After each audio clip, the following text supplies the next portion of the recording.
Ça fait pratiquement 1 an que j'attends de pouvoir vous dire ça. Voici officiellement la première vidéo sur ma chaîne du Black November 2020. Je peux vous dire que cette session-là, je crois encore plus que les autres, je l'ai vraiment attendue de pied ferme. Bonjour et bienvenue à tous donc dans une nouvelle vidéo. Et comme je l'ai déjà rabâché beaucoup trop de fois sur cette chaîne, durant tout le mois de novembre, ce sera Black November à fond les ballons. Donc sur cette chaîne, encore plus que d'habitude, on va parler de thrillers, de romans noirs, de polars, bref, de lectures assez sombres et pas forcément très réjouissantes, mais en même temps, j'ai envie de dire, ce mois de novembre ne l'est pas de toute façon. Et puis ce qui est plutôt chouette, c'est que personnellement, c'est le type de littérature que je préfère, donc ça me met toujours plutôt en joie. Et qu'en plus de ça, eh bien, on échange aussi sur le groupe du Black November. Et ça, c'est plutôt très sympa et ça permet de créer un petit peu de lien social, ce qui nous manque, ou en tout cas ce qui me manque pas mal en ce moment. Bah oui, vous le savez, hein, Coco oblige. On est obligé de rester chez soi et par conséquent, à part mon amoureux et mon chat, bah j'ai pas grand monde à qui parler. À part vous du coup. Donc attendez-vous à ce que je blablate pas mal. Alors normalement, j'aurais dû débuter ce vlog hier, puisque hier nous étions le premier jour du mois de novembre, sauf que durant la nuit du 31 au 1er novembre, pour ceux qui suivent la chaîne, j'ai participé à la nuit des Noctambules, dont je suis l'une des 2 organisatrices, et que par conséquent j'ai fait nuit blanche ou presque, ce qui fait que le dimanche je n'étais vraiment pas en état de vlogger. Ce qui explique donc que j'ouvre ce vlog seulement aujourd'hui. Nous sommes donc le 2 novembre et je vais avant toute chose faire un petit récap de la consigne de la semaine et vous montrer un petit peu ce que j'ai prévu de lire. Donc cette semaine, la consigne donnée par Séverine est de lire des polars, romans noirs, etc., thrillers, blablabla, d'auteurs que l'on n'a jamais lus. Et c'est une de mes consignes préférées, je pense, parce que je trouve ça toujours très chouette et très stimulant de découvrir la plume de nouveaux auteurs. Alors pour ma part, j'avais sélectionné entre autres Le syndrome de Creud de Mark Welinsky. C'est ça, je vous avoue que je ne sais pas comment j'ai réussi à le sortir celui-là. Une illumination. C'est l'histoire dans laquelle on va suivre une jeune femme à qui tout réussit dans la vie, mais qui va être témoin d'accidents où les gens vont mourir un petit peu bizarres. Et elle va se demander si on veut la faire devenir chèvre ou si c'est un pur hasard. Non mais là on est d'accord, le soleil se fiche royalement de moi. Je sais pas ce que ça va donner au dérochage, mais je le sens là. Je le sens les rayons, que ça fait n'importe quoi sur ma tronche et accessoirement aussi je pense sur la couverture. Je vais changer d'angle et en espérant que ça aille mieux. Voilà, je vous retrouve dans mon décor habituel, mais on est d'accord que niveau luminosité c'est quand même beaucoup mieux. Je disais donc le syndrome de Creud. Dans cette histoire, en plus de suivre cette nana, il semblerait que l'on va aborder cette espèce de nouveau syndrome qui aurait été découvert et qui remettrait en cause pas mal de choses, de certitudes que l'on aurait sur la criminologie. J'en sais pas plus, c'est pas très long, je ne connais pas l'auteur. Ouais, il fait ses 400 pages quand même. Hein. C'est un auteur français que je n'ai jamais lu, on verra bien. Et l'autre roman que j'ai prévu pour cette semaine, c'est donc Fête fatale de William Katz. Et là, ça va être plutôt en tout cas de ce que laisse supposer la 4e, un thriller domestique, puisque dans cette histoire, on va suivre une femme qui, pour les 40 ou 50 ans de son mari, décide de lui organiser une fête surprise. Et pour ça, elle voudrait inviter un maximum de personnes de sa famille ou de ses anciens amis. Ce qui est d'ailleurs très bizarre, c'est que son mari ne lui parle jamais de son passé et des gens qu'il y a pu avoir dans son passé. Donc, histoire de retrouver ces personnes qu'elle ne connaît pas, elle va un petit peu fouiller, je pense, dans ses papiers, etc. Et elle va découvrir des choses pas très jolies qu'elle aurait peut-être préféré ignorer. Apparemment, il est adulé par Gérard Collard, c'est ce qui est marqué sur la 4e. Je suis pas toujours d'accord avec les avis de Gérard Collard, mais bon, on va lui laisser sa chance. Et pour le coup, celui-ci est plutôt court, il fait 275 pages. ce sera parfait. Et une lecture qui n'était absolument pas prévue, mais que j'ai commencé il y a plus d'une semaine je pense, et que je n'ai toujours pas fini. J'ai donc décidé de la terminer cette semaine parce que si je la mets de côté pour faire tranquillement ce que j'ai prévu pour mon Black November, ça fait que je la reprendrai que dans un mois et franchement je trouve ça ridicule. En plus de ça, c'est un roman qui rentre dans la catégorie de cette semaine, donc c'est parfait. Et il s'agit donc de Dans les angles morts d'Elizabeth Brundage, que donc j'ai commencé il y a un moment, qui est une lecture très dense, que du coup je mets beaucoup de temps à lire. Néanmoins, voyez-vous, ce marque-page, c'est là où j'en étais hier. Et voici donc ce que j'ai lu seulement, vous me direz, durant la journée hier. Donc voilà, aujourd'hui j'en suis à la page 550 sur 600 et des patates. Grosso modo, il me reste un peu moins de 100 pages, donc c'est parfait. Je vais essayer de le terminer aujourd'hui, mais je ne suis pas certaine d'avoir le temps nécessaire à consacrer à la fin de cette lecture. En tout cas, dès que je l'ai terminé, bien sûr, je vous fais un petit débrief, parce que bon, on est quand même là pour parler bouquins, et pour que je vous donne mon avis sur ces thrillers et autres histoires un peu cracra dégoûtantes que je vais bien sûr déguster pendant tout le mois. Voilà, le Black November 2020 est donc officiellement ouvert, et ce pour ma plus grande joie. Je sais que nous sommes nombreux à y participer, et c'est bien normal parce que ce challenge est juste génialissime. Donc à tous ceux qui participent, je vous souhaite à tous un très bon Black November. Et nous on se retrouve très vite.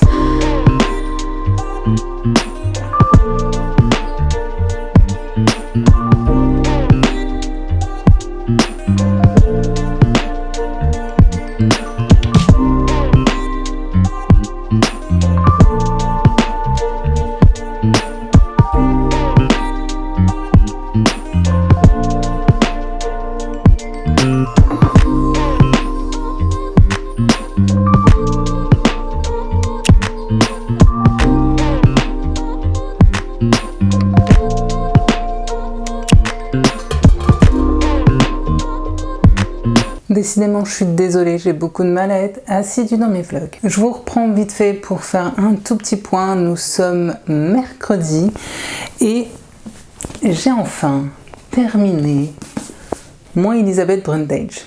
Enfin. Alors je vous avais dit, j'avais commencé cette lecture avant le Black November, mais je voulais vraiment le terminer pour pas le laisser de côté pendant un mois, et surtout ce roman rentrait complètement dans la thématique de la première semaine, puisqu'on devait lire des romans d'auteurs que l'on n'avait jamais lus. Or, je n'ai jamais lu d'Elizabeth Brundage, donc c'était parfait. Alors, pour résumer, je vais dire que j'ai quand même beaucoup aimé cette lecture. Après, je vous avoue que c'était une lecture quand même hyper dense, qui va me demander un petit temps de digestion, donc je pense que je vous en parlerai vraiment plus en détail demain, parce que voilà, là j'ai besoin de digérer un petit peu tout ce que j'ai lu, de me remettre les idées en place et de savoir un petit peu comment aborder ce roman et comment vous en parler. Et sinon, dans la foulée, j'ai aussi commencé Le Fête fatale de William Katz. Alors là, on est complètement sur autre chose que Dans les angles morts, qui pour le coup était très lent, très lancinant. Là, on rentre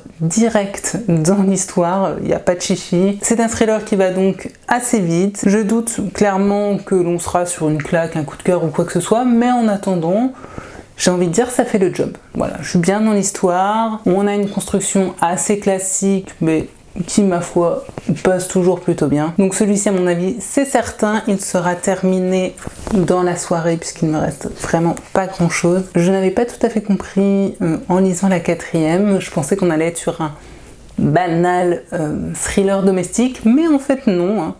On est en présence, dès le début on le sait, hein, en présence d'un bon gros psychopathe, tueur en série. Alors ce n'est pas du tout un spoil, hein, parce que en fait dès le prologue, nous avons cette première phrase qui est donc « Il contempla sa 6e victime, fier de son œuvre ». J'ai envie de dire tout de suite, ça pose le décor. Donc voilà, dès le premier chapitre qui fait 2 pages, on sait que les flics sont à la recherche d'un tueur en série qui tue depuis plusieurs années. Donc on est un petit peu entre le thriller domestique, parce qu'on a quand même une femme qui fouille dans le passé de son mari et qui est en proie à certains questionnements, et un policier parce que l'on suit aussi une enquête policière. Donc pour l'instant pas extrêmement original, mais qui fait le job et qui me divertit plutôt bien. Moi je vais tout de suite retourner poser mes fesses dans mon petit canapé, histoire d'essayer de terminer ça, et comme je le disais, de remettre mes idées en place par rapport à Elizabeth Brundage, et je vous débriefe tout ça demain. Jeudi 5, je reviens enfin vous faire un point sur mes lectures, parce que ça y est, j'ai pu avancer. Alors tout d'abord, comme je vous le disais hier, il fallait que je vous parle de mon Dans les angles morts d'Elizabeth Brundage, qui est une bonne grosse bricasse. Pour rappel, donc j'ai lu à peu près 200-300 pages durant cette semaine du Black November parce que je l'avais commencé avant. Alors ça va être assez compliqué de vous résumer cette histoire. Disons que dès le début on sait qu'il s'est passé un drame puisque on a l'un des personnages qui vient se réfugier chez ses voisins, il me semble, avec sa petite fille et qui dit tout simplement d'appeler la police parce que sa femme est morte. Et en fait on va avoir deux temporalités, c'est-à-dire qu'on va suivre d'un côté le couple George Catherine qui vient de racheter pour une bouchée de pain une ferme dans laquelle il y a eu un drame, et on va également du coup par moment revenir dans le passé et suivre la famille Hall qui vivait là à ce moment-là, qui a donné lieu on va dire à ce drame, sachant que les enfants, les garçons de cette famille Hall vont également avoir leur importance dans le récit au présent. Alors j'avoue que c'était assez compliqué pour moi de vous parler de ce roman, et malgré tout je pense que je vais en avoir pas mal de choses à en dire, parce que pour moi ce livre est un véritable ovni. Une chose est sûre, c'est que c'est un drame noir américain qui va me marquer pendant longtemps, je pense. Par contre, je sais d'ores et déjà qu'il ne plaira absolument pas à tout le monde, voire peut-être même qu'il risque pas mal de diviser les lecteurs. Tout d'abord, il faut bien avoir conscience que la plume d'Elizabeth Brundage est une plume particulière qui demande, je dirais, un certain temps d'adaptation, puisqu'en effet, on a un rythme qui est très lancinant. On a même des changements de temporalité et de personnages qui sont parfois difficiles à identifier. Et en plus de ça, sachez-le quand même, il y a très peu de dialogue dans cette histoire, malgré la grosse pavasse que c'est. Et en plus de ça, lorsque l'on a des dialogues, ils sont, je dirais, incorporés au reste du récit. Vous savez, on n'a pas des dialogues vraiment séparés avec des tirets, pas du tout. Ce qui fait qu'au début, je reconnais, c'est franchement déstabilisant. C'est donc un style qui demande de l'engagement et une certaine dose d'effort, je dirais, de la part du lecteur. Mais lorsque l'on arrive à rentrer dans ce récit, pour moi, c'est un petit délice de littérature. Parce que j'ai trouvé que l'auteur avait particulièrement bien su créer une atmosphère sombre et angoissante et pleine de tristesse et de regrets. En fait, on y suit un quotidien qui s'assombrit petit à petit et on sent l'étau qui se resserre au fur et à mesure. Comme j'ai dit, on sait dès le début de toute façon que l'on court au drame. Et puis un autre point que j'ai beaucoup aimé, c'est que j'ai trouvé que l'auteur avait formidablement bien travaillé ses personnages. En même temps, il faut dire que l'avantage du pavé, c'est que du coup, elle prend vraiment le temps de les installer, de développer leur psychologie, que ce soit d'ailleurs les personnages attachants comme ceux que l'on va détester de plus en plus au fur et à mesure du récit. J'ai tout particulièrement d'ailleurs aimé le personnage de Cole Hall, qui est, on va dire, l'un des fils de la première famille qui va vivre dans cette ferme, que l'on retrouve par la suite, qui d'ailleurs au présent a 14 ans. Et j'ai trouvé que c'était vraiment un gamin touchant et attachant qui aurait pu vraiment mal tourner, mais qui malgré tout chaque jour s'efforce de faire en sorte de devenir un homme bon et un homme bien. Franchement, ce personnage m'a, je pense, vraiment énormément touchée. En tout cas, c'est vraiment un personnage dont je me souviendrai un moment. Et puis, il faut savoir qu'en fin de compte, cette histoire porte surtout essentiellement sur le couple George Catherine, qui est un couple mal assorti, qui dès le début porte le malheur et la tristesse. Et puis il y a quelque chose qui m'a pas mal frappé durant ma lecture, c'est que pour moi ce roman est avant tout un roman de femmes. Alors quand je dis ça, bien sûr il y a des hommes dans cette histoire, des hommes qui d'ailleurs ont des rôles plutôt importants dans le récit, mais malgré tout j'ai vraiment eu ce sentiment que le cœur de ce roman c'était vraiment la condition et la vie des femmes aux États-Unis dans ces années 70. Parce qu'on y retrouve par exemple des femmes qui se sont battues pour leur liberté, leur émancipation, leur choix, que ce soit d'ailleurs avec le soutien de leur famille, de leur conjoint ou absolument pas.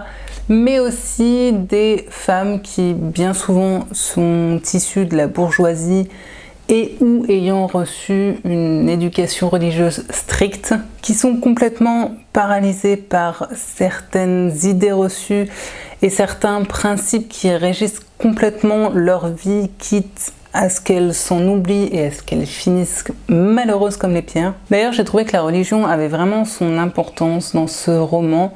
Religion d'ailleurs dont j'ai trouvé que l'auteur nous livrait une critique à peine voilée, et oui, que ça avait vraiment une grosse importance, tout comme d'ailleurs les thématiques, je dirais, du poids, du passé, des traditions, des règles familiales ou encore de l'éducation parentale. Ce roman parle aussi de ces personnes qui se démènent pour briser parfois des cercles familiaux infernaux et qui vont vraiment tout mettre en place pour se réinventer et faire table rase du passé, quand d'autres, malheureusement, se complaisent un petit peu dans cet héritage, je dirais, du malheur qu'ils vont du coup continuer à perpétuer sur les générations futures. Sachez aussi qu'il est pas mal question d'art dans ce roman, et plus particulièrement d'ailleurs de peinture et de poésie, donc si ce sont des domaines auxquels vous êtes complètement réfractaire, évitez peut-être ce roman, je pense que ça risque de vous gêner. C'est un roman que j'ai trouvé finalement extrêmement poignant. Après, je le répète, c'est un récit très lancinant qui prend son temps, voire qui peut sembler comporter certaines longueurs. Alors ne vous attendez pas à de gros retournements de situation ou à des révélations, c'est pas du tout ce que vous allez trouver là-dedans. Et puis c'est aussi un récit où il se passe finalement pas grand-chose et qui prend place sur plusieurs décennies. Voilà, faut juste le savoir avant de commencer. C'est un récit qui, je dirais presque, avance finalement au rythme de la vie, c'est plutôt lent.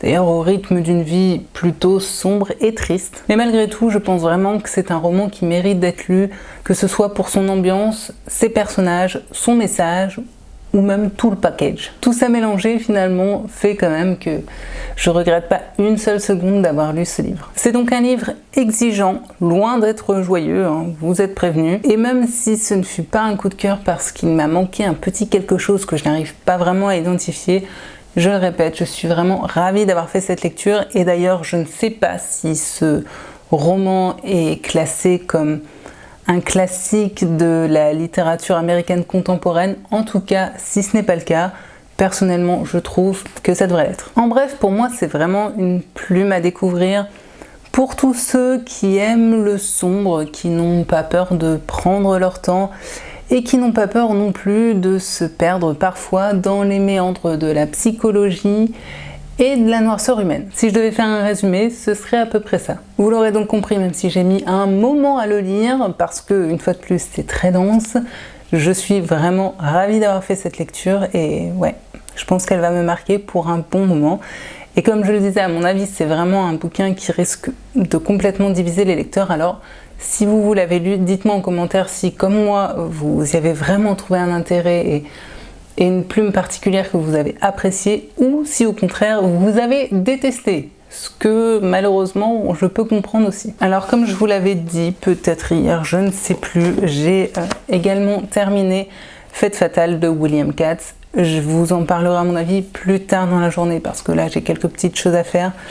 Mais voilà, pour le coup, à mon avis, ça ira beaucoup plus vite que pour le Elizabeth Brundage parce que il est plus court et que clairement j'ai beaucoup moins de choses à en dire. Et j'ai aussi commencé aujourd'hui le syndrome de Creed, non même hier je crois. J'en suis à la page 39, autant vous dire que je n'en suis vraiment pas très loin.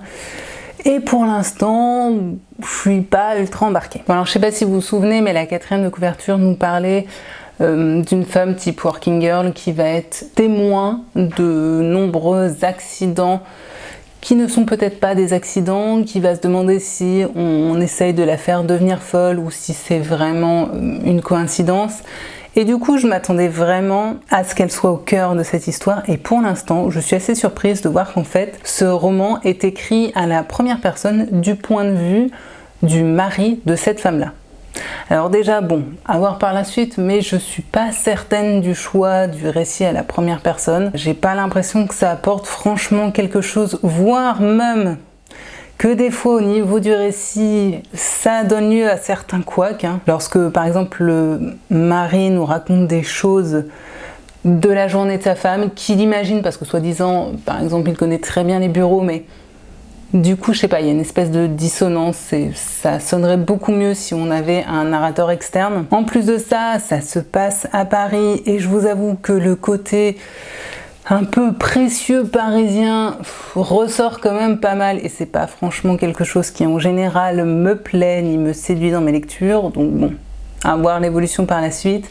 Et puis pour l'instant, les deux personnages ne sont franchement pas très attachants, voire pas attachants du tout même. Bref, je vous en reparle très vite, mais pour l'instant, ça part pas forcément très bien. J'espère que ça va s'arranger parce qu'il fait quand même 400 pages, et 400 pages d'ennui avec des persos qu'on a du mal à blairer, bah, ça risque d'être long. Je verrai donc bien, en tout cas, si vraiment ça ne le fait pas, c'est pas grave, je switcherai sur une lecture dont le titre ne comporte qu'un mot puisque c'est la catégorie qui court tout le long du mois de novembre. Je pense que je commencerai par Carrie de Stephen King, bien sûr, parce que je crois que je suis un tout petit peu en manque de Stephen King, même si j'en ai lu il n'y a pas si longtemps. J'essaye d'avancer dans ça, je reviens, je pense, dans la journée pour vous parler du William Katz, et puis on avance comme ça.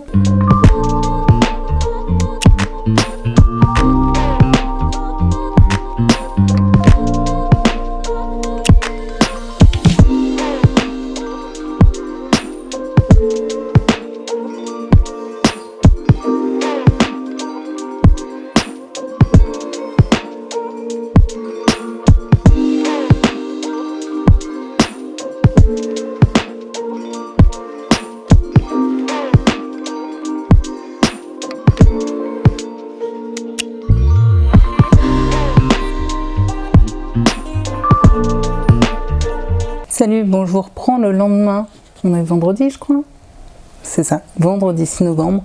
Je vous reprends un petit peu à l'arrache juste parce que j'ai un tout petit peu avancé dans le syndrome de Creuil, j'en suis à la page 89 et disons que c'est certain, ce roman ne sera vraiment pas un coup de cœur. J'en suis même pas à la page 100, je trouve que l'histoire a du mal à décoller.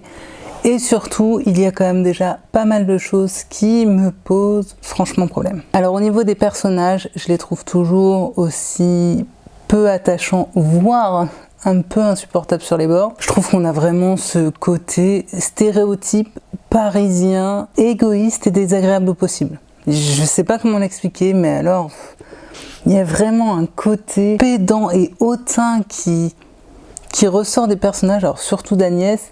Et puis alors il y a des trucs, typiquement là je viens de passer une scène où le mec qui s'appelle Danny est allé chercher sa femme en voiture parce qu'elle a vu un truc un peu traumatisant dans le métro, un peu beaucoup d'ailleurs. Elle lui propose qu'ils aillent boire un verre tous les deux et que fait Danny ?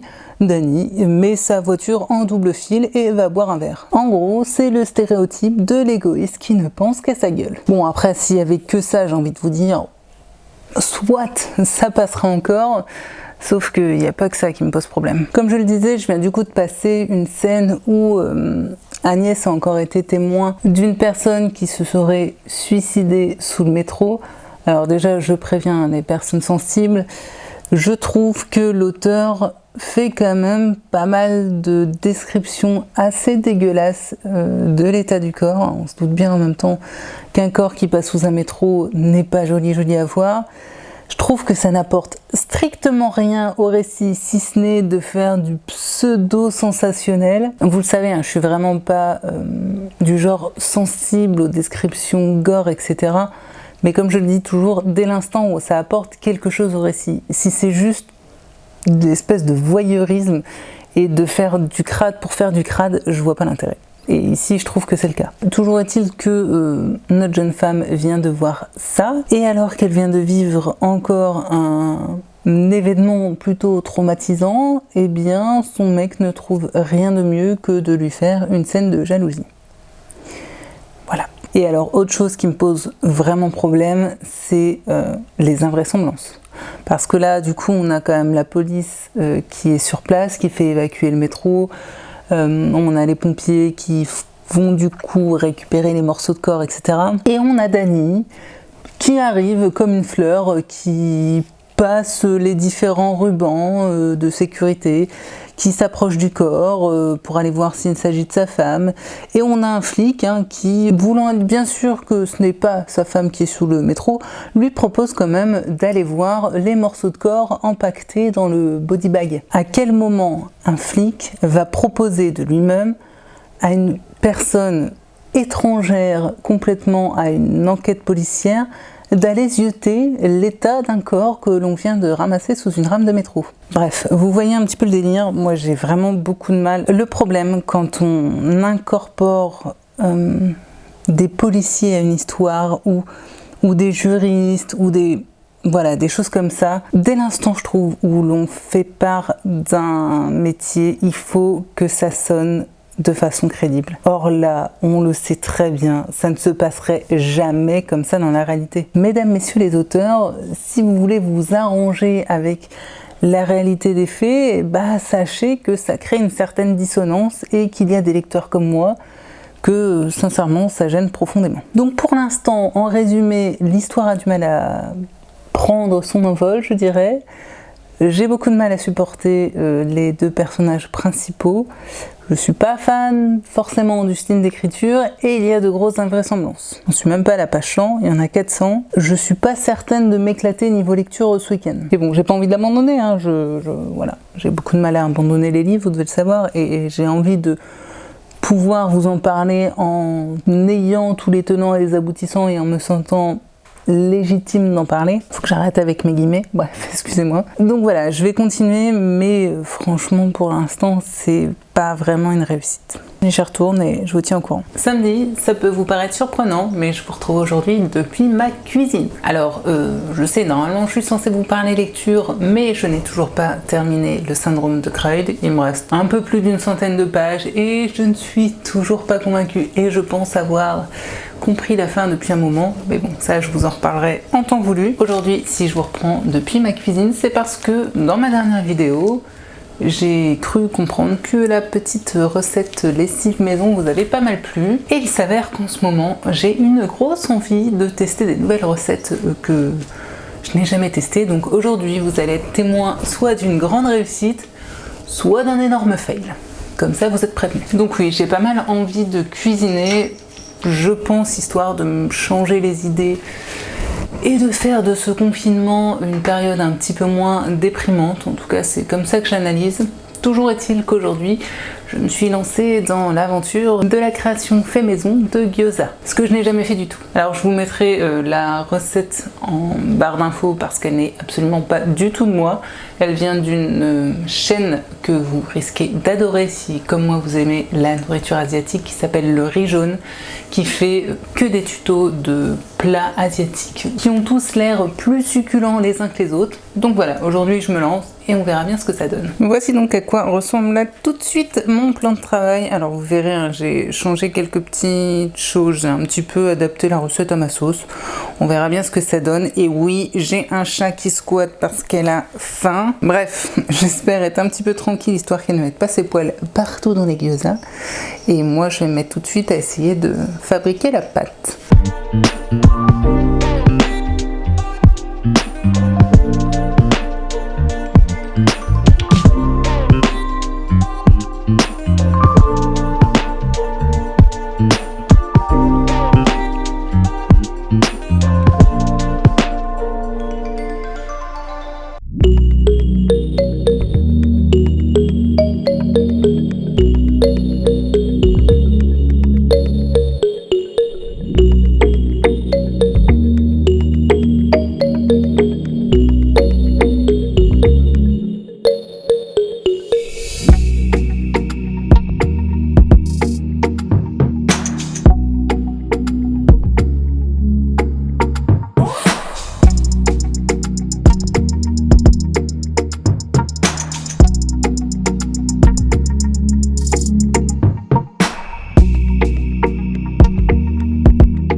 et c'est déjà le dernier jour de cette première semaine du Black November. J'ai l'impression que ça va passer beaucoup trop vite. Bon, alors pour ceux qui se poseraient potentiellement la question, les gyoza d'hier n'étaient peut-être pas parfaits esthétiquement, mais au niveau gustatif, ma foi, c'était quand même pas dégueu du tout. Donc, je suis loin d'être une experte, mais on va dire que pour un essai, c'était pas totalement la catastrophe. On n'est pas là, une fois de plus, pour parler cuisine, mais bien pour parler lecture, parce que je viens de tilter que j'ai complètement oublié de vous dire ce que j'avais pensé de Fête fatale de William Katz. C'est donc ce que je viens faire aujourd'hui. Bon, alors si je devais résumer, disons en quelques mots, ce thriller policier, je dirais que c'était sympathique, mais pas mémorable. Bon, alors le gros avantage de ce livre, c'est que l'on rentre tout de suite dans l'action. Donc si vous aimez les romans courts, on est vraiment tout de suite dans le vif du sujet.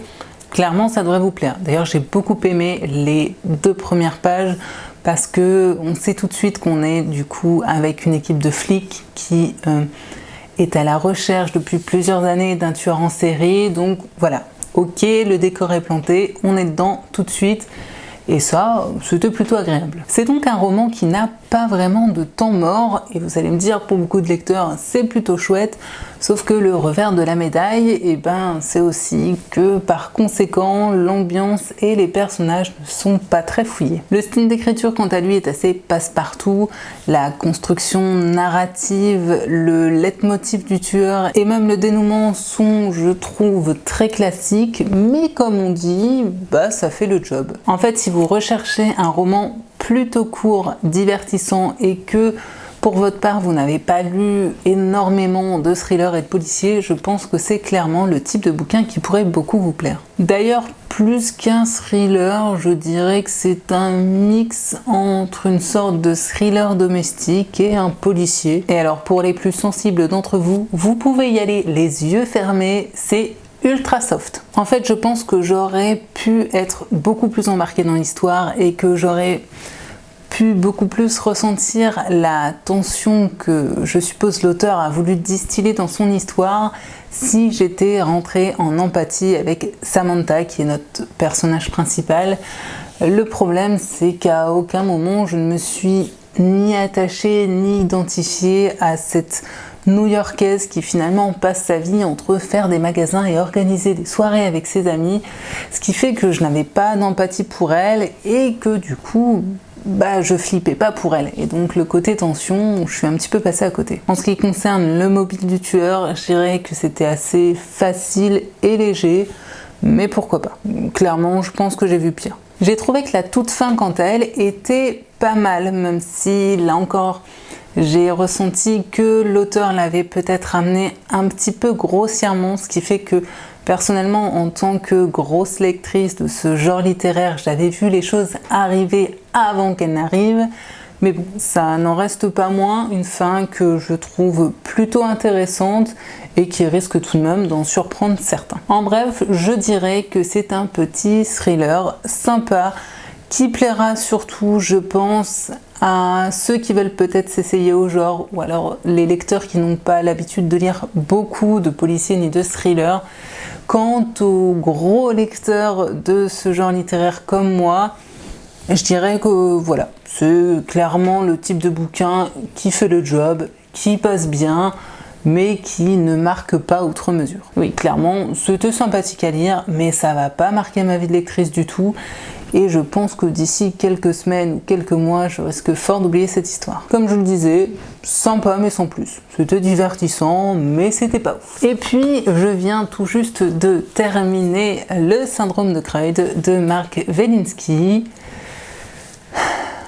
Bah, je suis désolée, hein, mais je vous le dis tout de suite, pour le coup, ça n'a vraiment pas été une réussite. Mais je vous reparle de ça un petit peu plus tard dans la soirée, parce que là, tout de suite, je vais aller faire un gâteau aux carottes pour mon amoureux, parce que demain, c'est son anniversaire, et que bah, par conséquent, j'avais envie de lui faire un gâteau qu'il aime beaucoup.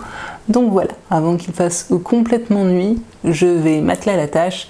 Et contrairement à hier, hein, je ne vais pas me la jouer Maïté, je vous montrerai juste le résultat. Mais si vraiment vous êtes intéressé, j'essaierai de vous mettre la recette qui est simple comme bonjour dans la barre d'infos. Parce que je vous assure que gustativement, ça c'est une putain de tuerie. Alors oui, hein, j'entends déjà certains d'entre vous dire mais pourquoi elle nous met de la carotte dans du gâteau? Et d'ailleurs j'ai beaucoup d'amis qui ont réagi comme ça la première fois que je leur en ai ramené. Et finalement, après avoir mangé la première part, ils ont demandé s'il y avait du rab pour s'en servir. C'est vous dire à quel point ce gâteau plaît énormément. Bref, sur ce, je vais du coup aller en cuisine et promis, ce soir, avant de terminer cette première semaine du Black November, je viens vous dire tout ce qui m'a un peu posé problème avec ce roman. Je vous préviens tout de suite, ça va pas être l'éclate. Que voulez-vous, je suis toujours sincère dans mes avis et quand c'est pas très bon, selon moi, je dois vous le dire aussi. Et voilà, c'est ce que j'appelle un très beau gâteau. Ça sent tellement bon si vous saviez. J'ai hâte de lui faire sa fête. Bon, ça y est, le quart d'heure pâtisserie est terminé. Et oui, c'est le retour de la lumière jaune dégueu du soir. Ça ne m'empêchera pas de enfin vous dire ce que j'ai pensé du syndrome de Freud de Marc Welinsky aux éditions Pocket. Bon alors, je suis allée voir sur Livre Addict et il s'avère que ce roman n'est pas si mal noté que ça. Il avait quelque chose comme 15 sur 20. Pour ma part, je vous le dis tout de suite, ce n'est clairement pas une lecture que j'ai aimé faire, voire même c'est un roman auquel j'ai trouvé pas mal de problèmes. Bon après il est bien noté, mais lorsque je suis allée voir certains commentaires, je me suis quand même rendu compte que je n'étais pas la seule à avoir été franchement déçue par cette lecture. Ah oui, c'est aussi le retour de La Voix cassée, parce que voulez-vous, je crois que passé 4h30, elle décide d'aller voguer vers d'autres contrées. Non, sincèrement, je sais pas ce qui se passe en ce moment avec ma voix, mais c'est pas ma faute. Bon alors, pour revenir à ce roman, l'un des problèmes que j'ai eu, c'est que je n'ai pas aimé les personnages. Aucun. Je les ai tous trouvés extrêmement antipathiques à leur manière et tous empreints de cette espèce de stéréotype du parisien hautain et pédant, autant vous dire tout ce que j'adore. Et dans l'ensemble, je n'ai même pas accroché à l'ambiance, à l'atmosphère, que là aussi j'ai trouvé très parisienne élitiste. Du coup, je me foutais complètement de ce qui pouvait leur arriver. Et puis un autre problème que j'ai eu, c'est que je n'ai pas compris ce parti pris qu'a eu l'auteur de raconter ce roman du point de vue de Dany, puis du point de vue d'Agnès. En fait, ce roman est vraiment divisé en deux parties, on va dire. Une première où on a du coup Dany qui parle à la première personne et une deuxième où on a sa femme Agnès qui parle à la première personne. Je trouve que du coup, ce procédé fait que l'ensemble du roman manque d'unité et surtout, ce qui fait que je n'ai pas compris ce choix, c'est que ça n'apporte absolument rien à l'histoire. Au contraire, d'ailleurs, comme je vous le disais, quand j'ai commencé à le lire, dans la première partie qui est du coup racontée du point de vue de Dany, ça donne même lieu à des passages qui ne collent pas. Et c'est dommage parce que je trouve que vraiment cette histoire aurait gagné en intensité et en réalisme si elle avait été racontée d'un narrateur externe ou alors même du point de vue d'Agnès, mais d'un bout à l'autre. Mais une fois de plus, s'il y a parmi vous des fans de Marc Welinsky, ce n'est que mon humble avis. Et en parlant de réalisme, c'est, je pense, le plus gros problème que j'ai eu avec cette histoire. Ce sont ces invraisemblances à n'en plus finir. Trop de situations rocambolesques, de dialogues improbables et de réactions qui ne tiennent pas du tout la route. Je vous avais par exemple pensé au pseudo-travail des policiers dans ce roman qui sonne clairement faux d'un bout à l'autre. Si vous avez un minimum l'habitude de lire des policiers et des bons policiers, de vous intéresser un minimum au travail de la police, je peux vous dire qu'il y a tellement de choses dans cette histoire qui ne peuvent pas du tout se passer comme ça dans la réalité. Et puis je rappelle quand même que ça se passe en France, donc bon, c'est pas comme si il était question du travail de policiers d'autres pays qui seraient peut-être différents. Non, là, on est en France, donc on connaît un petit peu le sujet. Et puis, il n'y a pas que ça, un moment dans cette histoire où j'ai mis d'ailleurs un petit signet. L'un des personnages va faire expertiser un collier et l'expert lui dit que c'est un collier qui vaut quelques dizaines d'euros tout au plus. C'est une composition assez habile de zircon, jade et turquoise. Alors, si un jour vous arrivez à acheter un collier à 10 balles qui est composé de jade, vous m'appelez. Je veux acheter aussi une cargaison parce que la jade, ça coûte juste une fortune. Ce qui fait donc que d'un bout à l'autre de cette histoire, je ne croyais absolument pas à ce que je lisais. Et puis ce roman est censé avoir une grosse part de psychologique, ce qui normalement est censé carrément être ma came et me plaire, mais là encore, on sent très bien que l'auteur n'a pas dû beaucoup se documenter sur le sujet, voire pas du tout, parce que j'ai trouvé ça vraiment trop bancal à mon goût. Ensuite, en ce qui concerne le syndrome de Creutz, qui est quand même le titre et dont on parle sur la 4e de couverture, sachez qu'il n'intervient qu'à la moitié du roman. Donc bon, était-ce bien judicieux d'en parler dans la 4e? Je ne suis pas certaine. Et puis de là à dire que cette découverte va révolutionner ce que l'on sait de la criminologie, c'est légèrement exagéré. Légèrement. Pour ce qui est du dénouement et surtout du suspense, désolé, mais pour moi, il est inexistant. Concrètement, j'ai tout compris à peu près la moitié du bouquin, donc autant vous dire que la fin ne m'a pas surprise une seule seconde, au point même où j'aurais clairement pu l'écrire avant de la lire. C'est pour vous dire. Une résolution qui m'a d'ailleurs semblé très simpliste et très classique. Elle aurait franchement pu être beaucoup mieux ficelée parce que là, elle m'a laissé un goût de trop facile et de bancal. De plus, j'ai trouvé cette fin très précipitée, voire presque carrément amputée. Et puis, au-delà de mon absence de plaisir de lecture assez évident, j'ai surtout un souci avec ce roman, c'est que je trouve qu'il est vraiment problématique par certains aspects. Tout d'abord, je vous avoue que j'ai franchement eu du mal avec le couple Dany-Agnès, avec leur dynamique, avec leur relation, que vraiment j'avais du mal à comprendre. Et bon, on va dire que de ce point de vue-là, ça peut clairement s'expliquer, dirons-nous, par peut-être des goûts personnels ou une conception du couple qui est purement personnelle. Ok, ça je veux bien l'admettre. Par contre, je trouve qu'il y a vraiment dans ce roman un discours très problématique par rapport au viol. Je n'en dirai pas plus, je vous laisserai vous faire votre propre point de vue si vous lisez ce roman. Mais pour ma part, c'est vraiment quelque chose qui m'a dérangée. Vous l'aurez compris, je n'ai malheureusement pas apprécié cette lecture. Je n'ai aimé ni le style, ni l'histoire, ni les personnages. J'ai cru comprendre que ce roman était un tome 1. Alors, je vous le dis tout de suite, je ne lirai pas le tome 2. D'ailleurs, au vu de la fin de ce tome 1, je ne vois pas l'intérêt d'un second tome, et puis au-delà de ça, je ne pense carrément pas lire un autre roman de cet auteur. Non, vraiment, je suis désolée, hein, je suis rarement aussi négative et critique, mais c'est vraiment mon ressenti, et je vois absolument pas à qui recommander ce roman. Pour moi, c'est un gros flop. Ça arrive, c'est comme ça. Une fois de plus, ce n'est bien sûr que mon avis, ça n'engage que moi, mais en tout cas, voilà, je sais dorénavant que cet auteur, il n'est pas fait pour moi, c'est pas à mon goût, voilà, ça le fait pas, c'est comme ça, c'est pas grave, il y en a tout plein d'autres à découvrir, c'est un raté, et puis il faut passer à autre chose. Et d'ailleurs, en parlant de passer à autre chose, étant donné qu'il est bientôt 19h, mais que donc la semaine n'est pas terminée, moi je vais, je pense, enchaîner en commençant Carrie de Stephen King. Et là, je pense qu'on va être clairement sur un autre level. Vous l'aurez donc compris, une première semaine de Black November qui a été un petit peu en dents de scie, avec de très belles découvertes comme le Elizabeth Brundage et aussi un gros flop pour terminer cette semaine. Donc bon, de toute façon, l'important c'est d'être dans la dynamique de lecture, de lire ce genre littéraire que j'aime tant. Et du coup, eh bien, je vous retrouve dès la semaine prochaine pour de nouvelles lectures. J'espère donc que de votre côté, votre Black November se passe bien si vous y participez. Bien sûr, je vous souhaite paix, amour et littérature dans vos cœurs et je vous dis à très bientôt. Bye!